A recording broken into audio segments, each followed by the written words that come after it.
Tá bom. A paz do Senhor a todos. Boa noite. Somos gratos a Deus por essa oportunidade. Nós temos um carinho muito grande com essa família. Foram algumas edições, né, pastora? Que nós estamos caminhando junto e que o Senhor tem feito maravilhas. Abram as vossas Bíblias para a nossa primeira leitura. Vamos fazer algumas leituras. A primeira vai ser em Mateus 12, 20.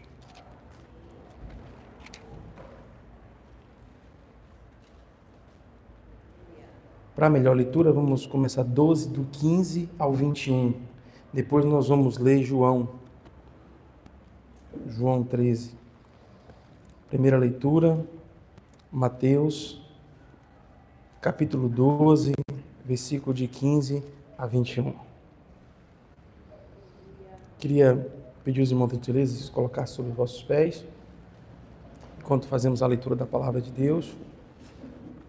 Mateus, capítulo 12, versículo do 15 ao 21, que diz: Jesus, sabendo isso, retirou-se dali e acompanhou uma grande multidão de gente. E ele curou a todos. E recomendava-lhes rigorosamente que não o descobrissem, para que se cumprisse o que fora dito pelo profeta Isaías, que diz: Eis aqui o meu servo que escolhi, o meu amado, em quem a minha alma se compraz. Porei sobre ele o meu espírito, e anunciará aos gentios o juízo. Não contenderá, nem clamará, nem alguém ouvirá pelas ruas a sua voz. Não esmagará a cana quebrada, e não apagará o morrão que fumega, até que faça triunfar o juízo. E no seu nome os gentios esperarão. Em outras Bíblias, em vez de morrão, é pavio. João capítulo 13, versículo de 1 até o 10, depois do 21 em diante. João 13, 1. Ora, antes da festa da Páscoa, sabendo Jesus que já era chegada a sua hora de passar deste mundo para o Pai, como havia amado os seus que estavam no mundo, amou-os até o fim. E acabada a ceia, tendo já o diabo posto no coração de Judas Iscariotes, filho de Simão, que o traísse, Jesus, sabendo que o Pai tinha depositado nas suas mãos todas as coisas, e que havia saído de Deus e que ia para Deus, levantou-se da ceia, tirou as vestes e, tomando uma toalha, cingiu-se. Depois, pôs água numa bacia e começou a lavar os pés aos discípulos e enxugando-lhes com a toalha que estava cingido. Aproximou-se, pois, Simão Pedro, que lhe disse: Senhor, tu lava-me os pés a mim? Respondeu Jesus e disse-lhe: O que eu faço não sabes tu agora, mas tu saberás depois. Disse-lhe Pedro: Nunca me lavarás os pés. Respondeu-lhe Jesus: Se eu não te lavar, não tens partes comigo. Disse-lhe Simão Pedro: Senhor, não só os meus pés, mas também as mãos e a cabeça.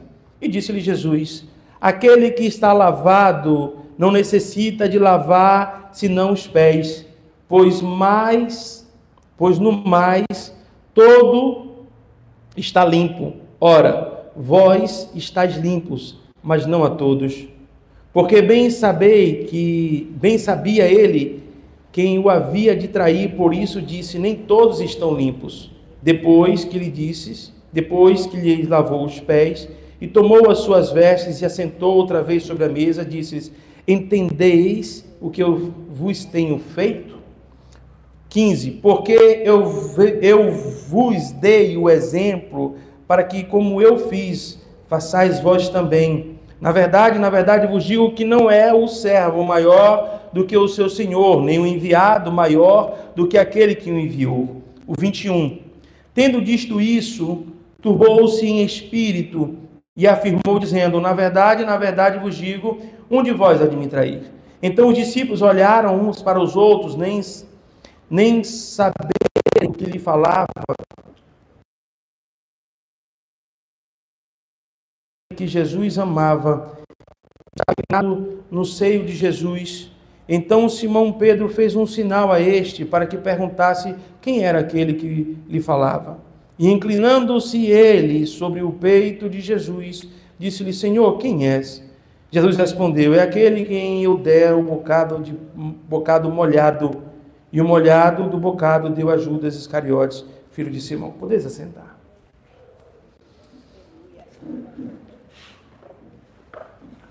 Como disse John Wesley, Deus não faz nada senão em resposta à oração. Vivemos em dias difíceis, nós estamos acompanhando os sinais, mas nem todos os crentes, nem todas as pessoas, elas estão conectadas com o que está acontecendo acerca do que Deus havia nos anunciado. Motivos diversos. A Bíblia diz: por se multiplicar a iniquidade, o amor de muitos se esfriariam. Mas em toda a Bíblia Sagrada nós vamos observar o cuidado de Deus para com o seu povo, para com o homem, para com a mulher de Deus. Isaías, ele diz que a cana quebrada, ele diz que o pavio que fumega não se apagaria. Mas nós, na maioria das vezes, não conseguimos entender a plenitude da palavra de Deus se ela não for exercida em nosso cotidiano, em nossas vidas, em nossa caminhada. E muitas das vezes nós queremos e tendenciamos a estabelecer o agir de Deus em nossas vidas. Quando nós oramos por um milagre, nós queremos escolher até a pessoa que Deus vai fazer o milagre. Eu lembro uma vez em que eu estava dirigindo, quando eu vim de Salvador, para morar aqui, quando eu vim de Teixeira de Freitas para morar em Salvador, eu fui para Piripiri, subúrbio ferroviário, e tomando conta de uma igreja muito simples. Nós estávamos ali todos os dias lutando e orando para que Deus enviasse o recurso, porque desse recurso também nos alimentávamos. E um dia eu fiz uma campanha, eu falei: eu estou jejuando e orando, o céu vai se abrir, Satanás não vai encostar, e eu vou ver céu aberto, nada vai dar errado, tudo vai dar certo, e orando e jejuando. Um dos primeiros jejuns foram 40 dias, que eu só comia às 18 horas. O próximo jejum foram 4 dias. Eu ainda estava tendo as minhas primeiras experiências com Deus. Depois de 4 dias de jejum, terminei ele com churrasco, quase morri, passei mal.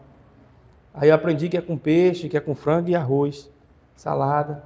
Então são experiências que nós temos na nossa caminhada com Deus.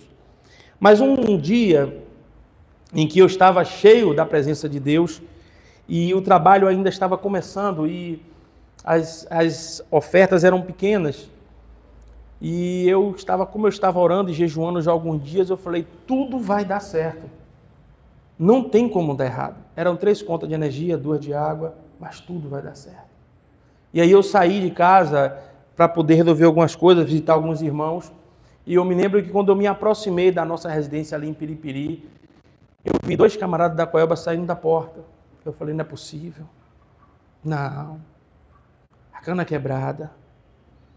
O pavio começou a fumegar, a chama queria até apagar. Eu falei: não, eu estou orando, eu estou jejuando, eu estou pedindo a Deus há dias para que não acontecesse, não só pela questão financeira, até pela questão de uma vergonha que nós ficamos. E aí eu cheguei, o rapaz me cumprimentaram: bom dia, muito sorridente, muito simpático, mas eu não estava. Bom dia. E aí eu adentrei, preocupado, e poucos minutos que eles saíram, eu perguntei a Deus: o que é que eu faço agora? E aí Deus trabalha em todo instante. Nada acontece se Deus não estiver na vida daqueles que o servem na direção. Às vezes Deus permite algo acontecer para acrescentar a sua caminhada com presença, com experiências, com coisas que só você e Deus vai entender e saber ao longo da sua trajetória. Mas naquele momento que eu falei, Senhor, o que é que eu faço agora? 2 amigos meus de Teixeira de Freitas, 800 quilômetros, estavam me fazendo uma visita surpresa. E eles chegaram e presenciaram o que estava acontecendo de longe do carro e falaram, varão, me dá as contas de água, as contas de energia, me dá tudo para cá que eu vou resolver agora. Muitas das vezes nós queremos que o milagre ele aconteça nos moldes daquilo que planejamos. Muitas das vezes nós, quando vamos exercitar a nossa fé, queremos que Deus haja conforme a nossa necessidade momentânea. E aí eu vejo a palavra de Deus se cumprindo na vida desses homens que seguiram a Jesus. Jesus começa a reciclar homens que conheciam, ouviam falar do Deus, mas não conhecia o Senhor Jesus. Jesus então escolhe homens para segui-lo e começa a discipliná-los, a orientá-los, a capacitá-los. E quando você começa a entender que o Espírito Santo ele busca uma intimidade especial em cada um de nós. A salvação, ela não tem acepção de pessoas, mas a intimidade é para quem busca. Não adianta querermos ver o céu aberto, querermos vermos a glória de Deus quando não buscamos intimidade com Ele. E nesse exato momento, eu vejo aqui Jesus sentando com os discípulos, e observe você, como eu li em Mateus, que Jesus curava a todos. Jesus curava a todos. Mas nesse instante que nós vamos observar, essa reunião que Jesus estava com os discípulos, ele não estava no meio de todos. Ele não estava com todos. Ele estava sentado à mesa. E para sentar à mesa, só senta discípulo. Para sentar à mesa, só senta os candidatos ou os salvos. Então era uma reunião especial. Era algo sublime que estava acontecendo. E Jesus queria todo o tempo, sabia que a hora já era chegada e queria passar para os discípulos a intensidade que era necessário para você viver o sobrenatural. A intensidade que era necessário para que eles entendessem e vivessem aquilo que Jesus tinha planejado para aquelas vidas. Aquilo que você precisa entender, aquilo que você precisa abrir os seus olhos espirituais. É necessário que haja de você uma busca incessante, uma busca diária, uma busca intermitente pela presença de Deus. Um alerta que nós temos para a vida espiritual daqueles que seguem a Jesus é quando dá o dia e a hora do culto que você não está com necessidade de cultuar a Deus. Você está numa enfermidade espiritual. Não estou falando de pecado, estou falando de coisas psicoemocionais, de dificuldades espirituais, que às vezes deliberam sobre a sua vida uma certa falta de vontade. Então, nesse momento, Jesus procura cuidar dos discípulos a todo instante. Jesus sentou à mesa, Jesus estava ali, já tinha ceado com os discípulos, Jesus estava na mesa, os discípulos estavam na mesa. Mas a Bíblia diz que Satanás ele tinha coração, ainda não era um fato concreto, mas Jesus, ele sabendo de todas as coisas, começou a conduzir os discípulos, e quando ele está conduzindo os discípulos, ele tira as vestes da ceia, coloca uma toalha sobre os ombros e começa a exercitar aquilo que ele via anunciado pelo profeta Isaías. No meio daqueles ali tinha uma cana quebrada. No meio daquele ali tinha um pavio que fumegava. No meio da igreja do Senhor, tem pessoas que se sentem fracas em meio à sua caminhada, pessoas que se sentem debilitadas espiritualmente, e que às vezes, por um acaso da vida, acontecem situações que machucam, e que esse machucado, às vezes, é colocado uma âncora jogando no passado. Eu lembro de que as experiências espirituais que nós temos no meio e na caminhada das nossas vidas espirituais, elas servem como um fortalecimento, elas servem como um preparo espiritual para aquilo que o Senhor vai nos entregar ainda. E eu vejo aqui nesse exato momento, Jesus começa a lavar os pés dos discípulos. E quando ele começa a lavar os pés dos discípulos, Pedro olha para Jesus e fala: Senhor, o Senhor vai lavar os pés a mim? Ele estava reconhecendo a sua condição. Ele estava reconhecendo que Jesus era o rei a qual eles estavam esperando. Ele viu Jesus curando, ele viu Jesus fazendo milagres. Então ele não achava-se pronto nem digno de seus pés serem lavados pelo rei. Não era qualquer rei, era o rei, era o Senhor dos senhores. E muitas das vezes, no meio da nossa caminhada de fé, no meio em que Jesus está agindo, não entendemos a simplicidade com que ele trabalha. Não entendemos o formato com que ele trabalha. Lembro-me também que quantas as vezes temos experiências maravilhosas com a revista Mulher em Foco. Acredite, na edição passada a revista foi roubada. Toda a edição. Eu cheguei para buscar a revista em uma determinada localização, vou tecer os comentários de nomes, e aí alguém chegou antes de mim, a moça que ia entregar a revista perguntou ao rapaz: o senhor é esposo de Thalita? Ele disse: sou. Ela foi, botou as revistas no carro do rapaz, o rapaz foi embora. Para pegar essas revistas de volta foi uma luta, você não tem noção. Mas no final deu tudo certo. Às vezes nós não entendemos o que Deus tem preparado para nós. Essa edição agora, tivemos outras lutas espirituais. Queríamos porque queríamos que a revista fosse entregue para tudo ser organizado na sexta-feira e não aconteceu. E nós ficamos chateados. Nós falamos: Satanás é ousado, Satanás está se levantando, o inimigo. E quando foi sexta-feira, sábado, já pela manhã nós fomos buscar a revista. E deu tudo certo. E algo sobrenatural aconteceu naquele lugar. Conhecemos o proprietário da gráfica e portas e mais portas foram abertas. Então, em nenhum momento Satanás operou nessa edição. Foi que as coisas tinham que acontecer conforme Deus planejou. Às vezes nós tentamos entender o que está acontecendo quando perdemos tempo querendo entender o que está acontecendo. Nós não devemos perder tempo querendo entender o que está acontecendo. Nós devemos dedicar tempo buscando a presença de Deus em oração, em clamor, leitura da palavra. A palavra de Deus, ela é viva e eficaz. A palavra de Deus, ela é luz para o nosso caminho. E ela nos orienta, ela nos traduz, ela nos ensina. Viver o Evangelho é algo sobrenatural, é algo maravilhoso. Eu costumo dizer que são duas decisões importantes que tomamos em nossas vidas. Uma delas é aceitar Jesus. E quando entendemos isso e passamos a caminhar e viver o Evangelho, nós vamos entender o que está acontecendo nesse exato momento, quando o Pedro diz: olha, Senhor, nos meus pés o Senhor não vai lavar. Quantas vezes nós vamos receber algo da parte de Deus e dizemos que nós não somos merecedores? Quantas vezes Deus abre uma porta e Deus levanta pessoas, cria circunstâncias para que a bênção nos alcance, nós dizemos: não, mas não era bem assim. E Jesus diz para Pedro: Pedro, se eu não te lavar os pés, tu não tem partes comigo. E quando ele entende isso, cai a ficha, né? Ele diz: não, Senhor, não lava só os pés, não, lava o corpo, lava a cabeça, me dá logo um banho completo. Quando você começa a entender o propósito que Deus te chamou para servir a Ele, as coisas começam a clarear em suas vidas.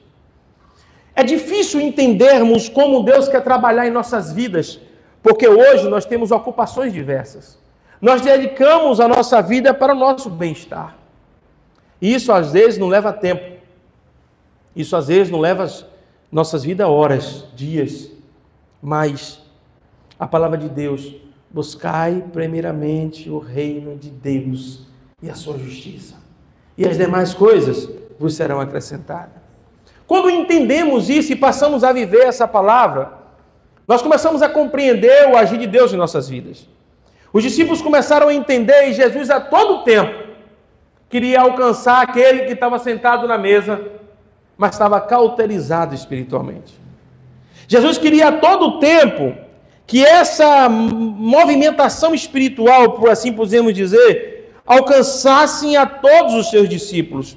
E nós observamos que uma condescendência de humildade muito grande da parte de Jesus, quando ele começa aqui a lavar os pés dos discípulos e orientar os discípulos e ensinar eles como caminhar.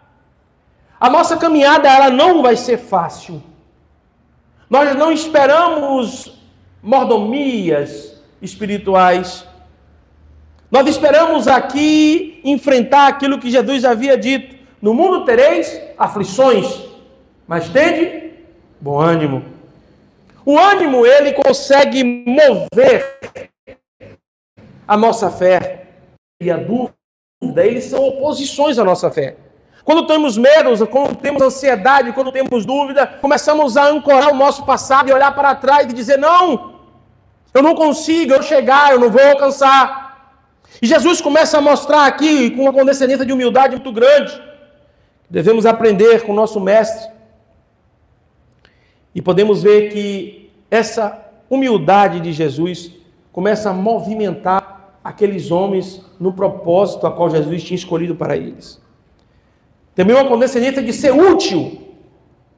Eu costumo dizer, e eu lembro de que Davi, um personagem que nos faz muitas reflexões, faz refletirmos muito, porque Davi no seu auge, todos queriam caminhar com ele, e entre esses que chegou Itai. Itai era um geteu, exilado de sua terra, que estava com 600 homens de guerra. E junto com ele tinha as suas esposas, os seus filhos. E Davi recebeu a Itai. Posses da casa, não só ele, mas com aqueles que seguiam a ele, eram 600 homens de guerra. E naquele exato momento, eu vejo Davi estabelecendo sobre ele um momento de refrigério. E ele consegue estabelecer em Israel.